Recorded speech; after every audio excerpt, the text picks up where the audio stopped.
আমরা 12:40-এর দিকে সংবাদ পাই যে মুলজান নামক জায়গায় ঢাকা আরিচা মহাসড়কে অক্সিজেন সরবরাহকারী একটা গাড়ি এবং ট্রাক পরিবহন ও একটা ট্রাক ত্রিমুখী সংঘর্ষে আগুন লেগেছে, দ্রুত ফায়ার সার্ভিসের সাহায্য দরকার। তৎক্ষণাৎ আমরা সংবাদ পাওয়ার সাথে সাথে আমি আমার 3টা ইউনিট নিয়ে, আমার সমস্ত জনবল এবং 3টা ইউনিট, 15 জন জনবল এবং আমার 3টা ইউনিট, আমি ইনচার্জ সহ ঘটনাস্থলে উপস্থিত হই।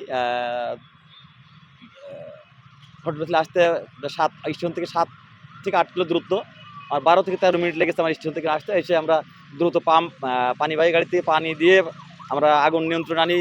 পরিবহনে যে আগুন জ্বলছিল সে আগুনটাকে নিয়ন্ত্রণে আনি এবং সাথে সাথে আমরা যে গাড়িতে গ্যাস বের হচ্ছিলো, অক্সিজেন গ্যাস বের হচ্ছিলো, সেটাকে আমরা পাইপ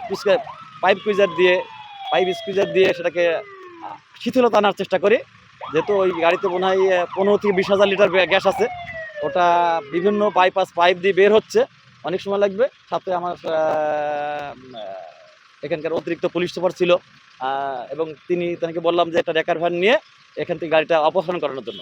আমরা মোটামুটি আগুনে এবং অন্যান্য কাজ করতে প্রায় 40 থেকে 50 মিনিট সময় লেগেছে।